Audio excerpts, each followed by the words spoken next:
ఓం ఐం హ్రీం శ్రీం శ్రీ మహాలక్ష్మీదేవ్యే నమః. హరి ఓం. ఓం ఇచ్ఛాశక్తి జ్ఞానశక్తి క్రియాశక్తి స్వరూపిణి శ్రీ లలితా త్రిపుర సుందరీ దేవ్యే నమః. హరి ఓం. ఓం శుక్రగ్రహదేవతాయే నమః. ఓం హిమకుందమృణాలాభం దైత్యానాం పరమం గురుం సర్వశాస్త్ర ప్రవక్తారం భార్గవం ప్రణమామ్యహం. ఓం శుక్రగ్రహదేవత అనుగ్రహ ప్రసాద సిద్ధిరస్తు. వీక్షిస్తున్నటువంటి ప్రేక్షకులందరికీ కూడా శుక్రగ్రహ అనుగ్రహము కలుగుగాక.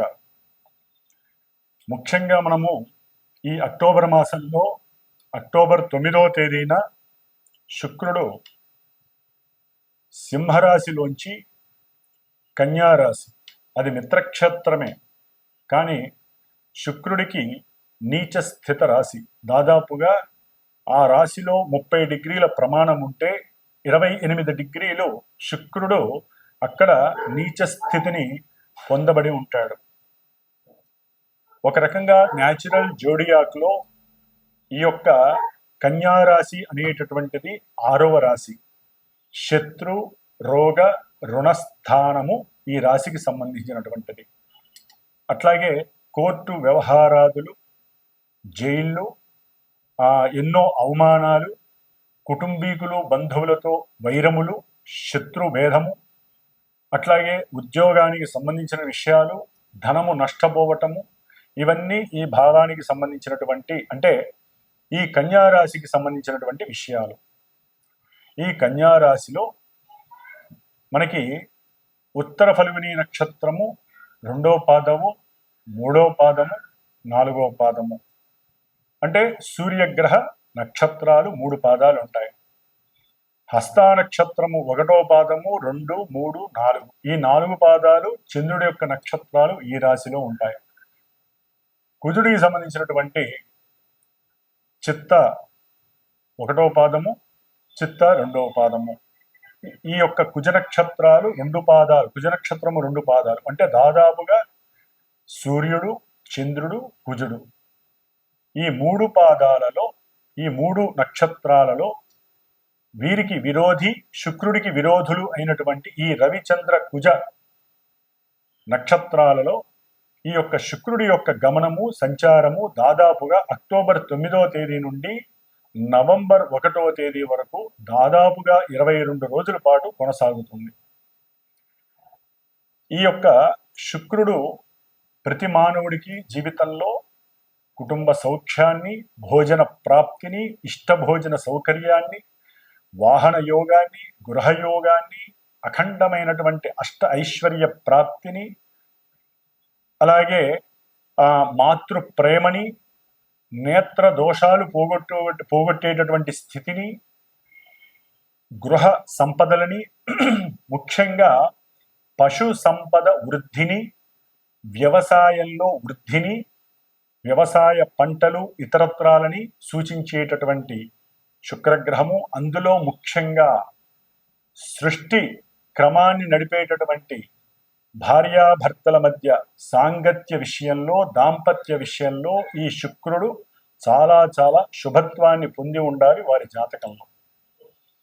వారి జాతకంలో శుక్రగ్రహ బలము సరిగ్గా లేకపోయినా, శుక్రుడు సరైన స్థానాలలో లేకపోయినా, ఇలా నీచ స్థితిని పొంది ఉన్న, పాపనక్షత్రాలలో ఉన్న అన్యోన్యత, భార్యాభర్తల మధ్య అన్యోన్యత నశించటము, ఊరికినే వారి మధ్య కుటుంబ పరంగా కానీ, భోజన పరంగా కానీ, మాటల పరంగా, ఎందుకంటే వృషభ రాశికి అధిపతి ఈ యొక్క శుక్రుడు, వాక్ స్థానాధిపతి.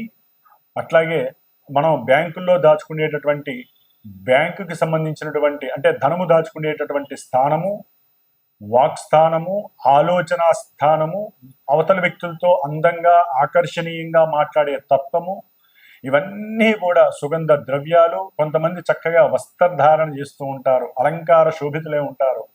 కొంతమంది, అంటే స్త్రీలందరూ అలంకారాన్ని చేసుకోవాలనుకుంటారు, కొంతమంది స్త్రీలకి ఇది నప్పదు, ఇష్టం ఉండదు. ఎందుకంటే వాళ్ళ జాతకంలో శుక్రుడు సరిగ్గా ఉండడు. కొంతమందికి అన్నీ ఉన్నట్టే ఉంటే ఏది అనుభవించలేరు. చక్కటి భార్య ఉంటుంది, కానీ వారి మధ్య అన్యోన్యత లోపత్వం ఉంటుంది, అనుభవించలేరు. ఏదో తెలియని ఇన్ఫీరియారిటీ కాంప్లెక్స్, వాళ్ళలో వాళ్లే దాన్ని వృద్ధి చేసుకుంటూ ఉంటారు. అట్లాగే మరి అన్యోన్యత లోపించినప్పుడు సత్సంతాన భాగ్యము కూడా లోపిస్తుంది. ఈ శుక్రుడు ఎప్పుడైతే కొన్ని నక్షత్రాల్లో ఉంటాడో ఆ నక్షత్ర లోపత్వం అనేది వారికి గర్భధారణకి సంబంధించినటువంటి విషయాలలో కూడా ఎన్నో సమస్యలని తెచ్చిపెడుతూ ఉంటుంది. ఎందుకంటే శుక్రుడు హార్మోన్స్కి కారకుడు. మూత్రపిండాలని, మూత్ర వ్యవస్థలని, అట్లాగే స్త్రీలకి ముఖ్యంగా అండము వృద్ధి చెందడానికి, అండములో వీర్యాన్ని తీసుకునేటటువంటి శక్తిని కలుగ చేసేటటువంటి గ్రహము ఈ శుక్రుడు. అట్లాగే పురుషుల యందు వీర్య వృద్ధి సమృద్ధిగా ఉండాలన్నా పూర్వజన్మ సుకృతము ఈ జన్మలో వీరికి సంతానాన్ని ఈ యొక్క సృష్టి క్రమంలో అభివృద్ధి చెందేలాగా డిఎన్ఏలో ఈ యొక్క వీర్యము వృద్ధి చెందేటటువంటి కారకుడు. అట్లాగే స్త్రీలలో హార్మోన్స్కి మూలకారకుడు. ఈ హార్మోన్స్ ఇన్బ్యాలెన్సింగ్ అవటం ద్వారా కొంతమంది స్త్రీలకైనా పురుషులకైనా ఈ యొక్క గొంతుకు సంబంధించినటువంటి థైరాయిడ్ సమస్యలు కానివ్వండి, లోపల గర్భంలో స్త్రీలకైతే గనక గర్భసంచిలో వాటర్కి సంబంధించినటువంటి బబుల్స్ రావటం కానీ, లేకపోతే వ్రణములు కురుపులు రావటం కానీ, లేకపోతే ఎక్స్టెండ్ లేకపోవటం కానీ, గర్భధారణ సమస్యలు కానీ, ఇట్లా ఎన్నో సమస్యలు హార్మోన్స్ ఇన్బ్యాలెన్సింగ్ విషయంలో ఈ శుక్రగ్రహం అనేటటువంటిది సరిగ్గా జాతకంలో లేకపోతే ఇవన్నీ కలుగజేస్తుంది. మరి ఇలాంటి యోగాలని ముఖ్యంగా మనకి మేషరాశి నుంచి సప్తమాధిపతి, కుటుంబ స్థానాధిపతి, వివాహ కలత్ర స్థానాధిపతి, వివాహం జరగాలంటే కలత్ర కారకుడైనటువంటి శుక్రుడు నీచ స్థితిని పొంది మిత్రక్షేత్రంలో ఉన్నప్పటికీ 3 పాపగ్రహ నక్షత్రాలు ఈయనకి పడినటువంటి నక్షత్రాలలో ఉండడం ద్వారా ఎన్నో రకాలైనటువంటి ఆర్థిక సమస్యలు, వివాహ ప్రతిబంధకాలు, వివాహం అయినా కూడా సరైన దాంపత్యం లేకపోవటము, ఒకరికొకరు ఎడబాటుగా కొన్ని సంవత్సరాలు ఉండటము, అట్లాగే సంతాన వృద్ధి లేకపోవటము, కుటుంబంలో ఎప్పుడూ గొడవలు, చికాకులు, అట్లాగే వీరు ఆర్థికపరమైనటువంటి విషయాలలో నమ్మి మోసపోవటము, బ్యాంకింగ్ వ్యవస్థల్లో ఎన్నో ప్రలోభాలకి లొంగి డబ్బును దాచుకొని పోగొట్టుకున్నటువంటి వారు, ముఖ్యంగా వ్యాపారంలో కొంతమంది సుగంధ ద్రవ్యాలు కానీ వ్యాపారము, లేకపోతే వస్త్ర వ్యాపారాదులు, సువర్ణము అంటే బంగారము, అట్లాగే వెండి ఆభరణాలు అమ్మేటటువంటి పెద్ద పెద్ద బంగారపు వ్యాపారస్తులు, జ్యువెలరీ వ్యాపారస్తులు, అట్లా వాహనాలు అంటే కొత్త కొత్త వెహికల్స్ అమ్మేటటువంటి వాహనాలకి సంబంధించినటువంటి విక్రయదారులు, ముఖ్యంగా ఫైనాన్స్ డిపార్ట్మెంట్కి, బ్యాంకింగ్ రంగ వ్యవస్థకి, అట్లాగే న్యాయమూర్తులు, న్యాయస్థానానికి సంబంధించి ఆర్థిక పర్యవేక్షణ చేసేవారు, ఫైనాన్స్ డిపార్ట్మెంట్కి సంబంధించిన వారు, ఇట్లా మల్టిపుల్ రియాక్షన్స్ మొత్తం డబ్బు మీదే నడుస్తుంది. డబ్బుకి అధిష్టానాధిపతి శుక్రుడు. మరి ఈ శుక్రగ్రహము కన్యారాశిలో దాదాపుగా 22 రోజులు నీచ స్థితిని పొంది మరి శని చేత చూడబడుతోంది, వక్రించిన శని చేత చూడబడుతోంది. మరి ఈ శని చేత చూడబడుతూ తన యొక్క తులారాశిలో ఇటు కుజుడున్నాడు ఆల్రెడీ.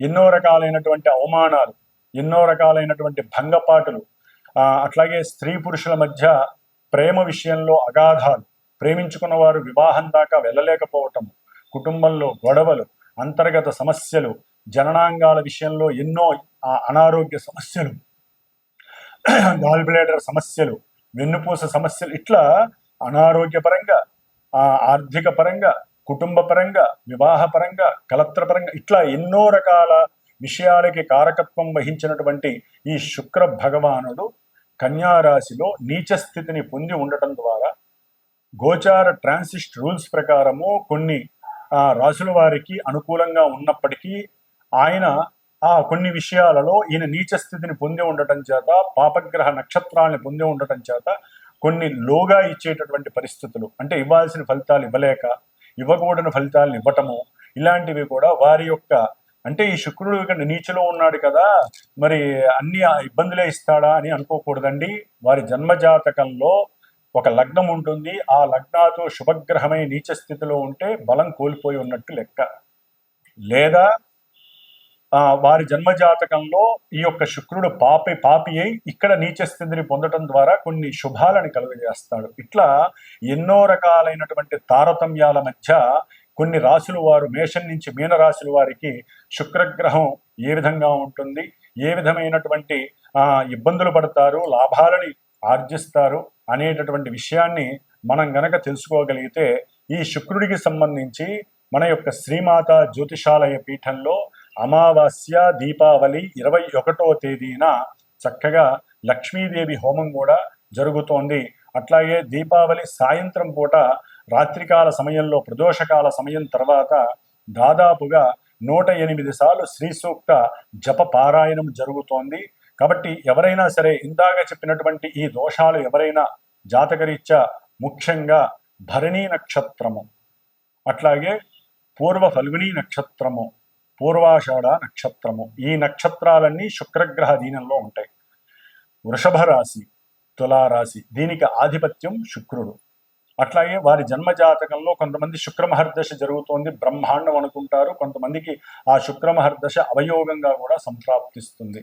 కాబట్టి శుక్రగ్రహానికి సంబంధించిన నక్షత్రాధిపతులు, నక్షత్రాల వారు, రాశుల వారు, శుక్ర మహర్దశ అంతర్దశ విదశలు జరిగేటటువంటి వారు, గోచారంలో శుక్రుడు సరిగ్గా లేదు కాబట్టి ఎవరైనా వీరికి సంబంధించిన వారు వారి యొక్క ధన సంపాదన, ఆర్థిక లావాదేవీల విషయంలో, లేకపోతే బంగారం కొనాలని కోరుకున్నా కొనలేనటువంటి వాళ్ళు, వెండి వస్తువులు కూడా కొనలేనటువంటి వాళ్ళు, జీవితంలో ఎదగాలనుకున్న వాళ్ళు, అన్యోన్య దాంపత్య లోపిన వాళ్ళు, ఈ యొక్క చేసేటటువంటి అమావాస్య రోజు చేసేటటువంటి నవగ్రహ నక్షత్ర లక్ష్మీ సహితంగా ఒక రుద్ర పాశుపత హోమం జరుగుతుంది.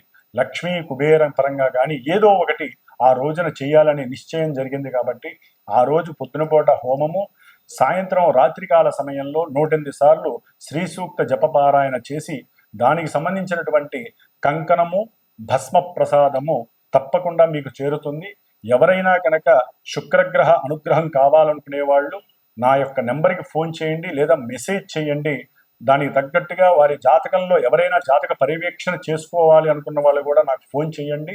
దానికి తగ్గట్టుగా మీకు సరైనటువంటి సమాధానము, పరిష్కారము దొరుకుతుంది. కాబట్టి ఇప్పుడు మేషాది ద్వాదశ రాశి ఫలితాలని శుక్రుడికి అన్వయించి ఏ విధంగా ఉంటుంది అనే విషయాన్ని మనం తెలుసుకునే అవకాశం తీసుకుందాము. ఓం శుక్రగ్రహ దేవతాయ నమః.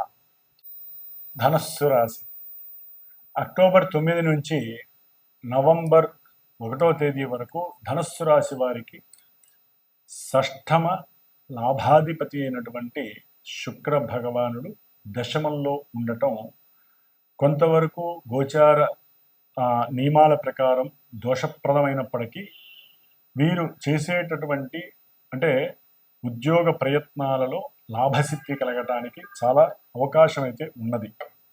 అట్లాగే ఉద్యోగంలో ఆల్రెడీ ఉన్నటువంటి వారికి ఇంకొంచెం అతి కష్టం మీద వీరు చేసిన సేవకి అవతల వాళ్ళు నమ్మి ఎన్నో అవమానాలు మీరు ఎదుర్కొన్న తర్వాత ఇప్పుడు అకస్మాత్తుగా కొంత ఉద్యోగంలో అభివృద్ధిని పొందే అవకాశము, దాని ద్వారా కొంత ధనము లాభము కలగటము, దాని ద్వారా ఏదైనా గృహ సంబంధిత విషయాలకి, వాహన సంబంధిత విషయాలు అంటే ఒకటి అమ్మి కొత్తది ఇంకోటి కొనటానికి ప్రయత్నాలు చేసే అవకాశము వీరికి కలగటానికి అవకాశం ఉంది. ఉద్యోగంలో కూడా ఏదైనా కొంచెం ఉన్న చోటే పోస్టు మార్చటము, దాని ద్వారా కూడా కొంత సౌఖ్యము లభిస్తుంది, కొంత ఇబ్బంది కలిగే అవకాశము ఉంటుంది. అంటే ఒక్కోసారి వీరికి అపోహలు ఎక్కువగా ఉండే అవకాశం ఉంటుంది. అకస్మాత్తుగా తల్లి యొక్క అనారోగ్య రీత్యా కొంత ధన నష్టము, అట్లాగే భార్య అనారోగ్య లోపము కలిగే అవకాశం ఉంటుంది, ధన నష్టము కలుగుతుంది. ముఖ్యంగా భార్య యొక్క అభీష్టము మేర వీరు కొంత ధనాన్ని ట్రావెలింగ్కి ఖర్చు పెట్టే అవకాశం కూడా కలుగుతుంది, ఇష్టం ఉన్నా లేకపోయినా. కాబట్టి దశమంలో ఉన్నటువంటి ఈ యొక్క శుక్రుడు వలన ఇంట్లో భార్యాభర్తల మధ్య కొంత శంఖతో కూడుకున్నటువంటి అనుమానము వలన ధనము ఎక్కడో ఎవరికో ఇస్తున్నారు, లేకపోతే ధన విషయంలో ఎక్కడో మార్ఫింగ్ జరుగుతోంది అనేటటువంటి అనుమానము కొంత వీరి కుటుంబంలో అస్పష్టత, అట్లాగే కొన్ని విభేదాలను కలగజేసి దాంట్లో మధ్యలో మళ్ళీ బంధువులు ఎంటర్ అవ్వటము, ఆ బంధువులు చాకచక్యంతో వీరిని విడదీయటానికి ఒక నరఘోష అంటాం దాన్ని, విడదీయడానికి సిద్ధంగా ఉండే పరిస్థితి ఉండే అవకాశం ఉంటుంది. ఏదేమైనప్పటికీ ఈ యొక్క ధనుస్సు రాశి వారు లక్ష్మీదేవి అనుగ్రహం పొందటానికి గృహలక్ష్మి యొక్క స్తోత్రమని లేకపోతే అష్టలక్ష్మి దర్శనాన్ని తప్పకుండా చేయండి. నిత్యము కనకధార స్తోత్రాన్ని పఠించండి. ఆవు నేతితో 6 ఒత్తులు వేసి అమ్మవారికి దీపారాధన చేసి లలిత చదివితే దాన్ని మించిన యోగము ఇంకొకటి లేదు. ముఖ్యంగా ఈ యొక్క 21వ తేదీ నేను చేసేటటువంటి నా పీఠంలో ఈ యొక్క హోమంలో ఉదయం పూట చేసే హోమము అమావాస్య దీపావళి రోజు, సాయంత్రం పూట శ్రీ సూక్త జపపారాయణ 108 సార్లు. దీంట్లో ఉన్నంతలో మీరు గోత్రనామాదులు ఇచ్చి మీ యొక్క అభివృద్ధి నిమిత్తము గనక నాకు ఫోన్ చేసినట్లయితే తప్పకుండా నేను చేసే ప్రయత్నం ద్వారా మీకు సకల సిద్ధి, ఆర్థిక వృద్ధి కలుగుతుంది అని చెప్పవచ్చు. ఓం శ్రీ మహాలక్ష్మీ దేవ్యే నమః.